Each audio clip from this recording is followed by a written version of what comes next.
qorigiisa ayaa kuraas noqonaya qorigiisa ayaa farshaxan noqonaya qorigiisa ayaa wax badan oo faa'iido leh qorigiisa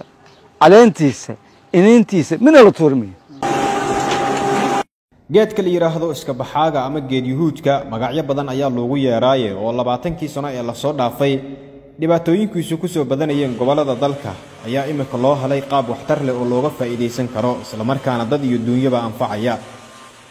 waa macquul in suurtagal kula noqon weyso amuurtan balse waxa ay tilmaamaysaa in wax kasta oo dhibaato leh haddii ay helaan maskax shiilan iyo fikir tolmoon laga soo dhex saari karo dheef waxtar wadata dhuusamareeb oo ah xarunta gobolka galgaduud ahna caasimadda galmudug ayaa laga furay warshad la yiraahdo Ecosom oo beegsanaysa geedkan meel kasta ka baxay ee bulshada dhibaatada ku ah waxaana shirkadu ay soo saartay laba faa'iido oo kala ah dhuxusha la isticmaalo iyo calafka xoolaha oo labadaba laga soo saarayo geed yuhuudkan jid kasta ka baxaya waa kan maxamed cabdulaahi rooble oo ah maamulaha shirkadda Ecosom waxa uu faahfaahinayaa inta goobooda ay ka baneeyeen geedkan iyo faa'iidada uu yeeshay hadda waa shaqadii sidaan u socota oo ka socota magaalada Dhuusamareeb marka hadtaan marka loo shaqeynayo dhulka inta ugu badan oo deegaan ahaan waa la soo nadiifiyaa marka deegaankii laga shaqeeyo oo sidaan oo bilic u leeyahay oo waa la nadiifiyay markii si horena dhulku wuxuu u ekaa sidaan oo kale oo geedaha haystay oo lama arki karin dhulka looma jeedi karin qofkii dhisanaya ama dhisan karin kii dagayaana ma dagi karin kii maxaa beerka dhigi lahaa beerka ma dhigi karin geeda kalena ka bixi mayn oo waxa weeye aad ba u hooseeyeen in beer laga tabcaamo la dago la deegaamaysto ama xoolo ku noolaadaan dhulka ma dhici karin markii hore sidaan oo ah laakiin hadda markaan banaynay oo waxa weeye aan ka banaynay geedkan mashaakilka wata wuxuu noqday dhul macquul oo la degi karo haddii la dhisayo la dhisan karo haddii la tabcayana la tabci karo haddii kale xooluhu ku noolaan karaan marka shaqadii sidaan bay u socotaa si qurux badan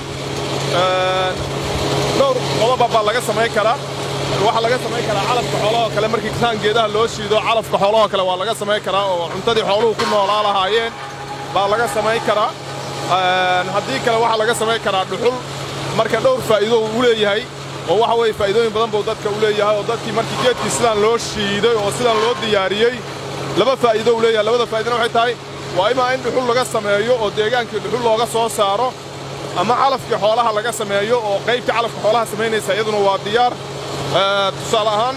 hadda calafka xoolaha kaleeto waa kan oo waxa weeye waa calafka xooluhu cunayeen oo waxa weeye ay xooluhu cunayeen way xoolaha ku noolaan kara markaan oo kale waa calafkii oo saan oo kale marka laga dhigo waa calafka xooluhu cunayeen oo xoolihi ku noolaan kara